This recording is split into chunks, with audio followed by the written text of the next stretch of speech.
Leaf, first game of the season and first start for you. How was that? Yeah, it wasn't too bad actually. It was a tough one, but I got used to it towards the end stuff. So not too bad.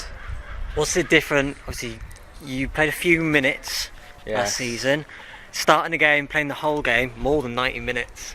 I wasn't expecting it at all, to be honest. Over the moon with it.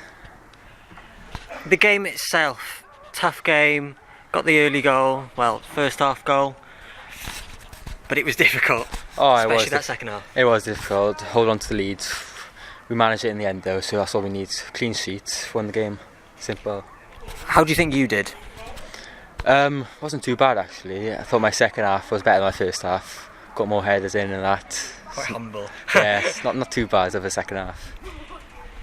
How have the players been around you this pre-season? Because you've started a lot of games.